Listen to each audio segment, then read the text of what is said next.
యుద్ధం మొదలైందంటూ యువగలం ముగింపు సభలో లోకేష్ చేసిన వ్యాఖ్యల్ని ఖండించారు మంత్రి అంబటి.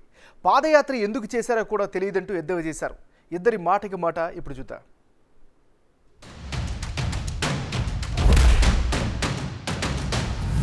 యుద్ధం మొదలైంది, తాడేపడి తలుపులు బద్దలు కొట్టే వరకు ఈ యుద్ధం ఆగదు. ప్రజాస్వామ్యంలో పాదయాత్ర చేస్తే అది పోరాటం అవుతుంది, కానీ రాక్షస పాలనలో పాదయాత్ర చేస్తే అది విఫలమవుతుంది.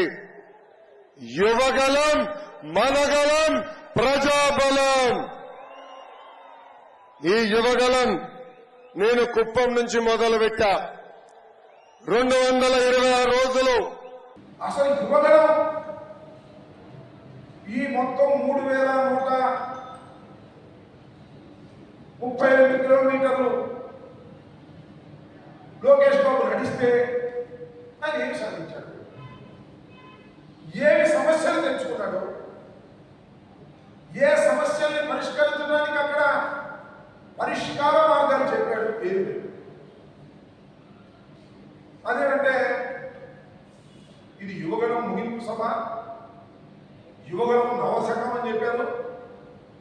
మనం దానిలో లోకేషే మనం మాట్లాడేది ఇది యువగలం ముగింపు సభ మాత్రమే కాదు, యుద్ధం ప్రారంభమైంది, యుద్ధమే నోటిస్తున్నాం ఎన్నికలు అని చెప్పారు. నేను వాగలేదు, యుద్ధ పేరు ఇష్టం వచ్చినట్టుగా మాట్లాడేటువంటి ప్రయత్నం చేశారు.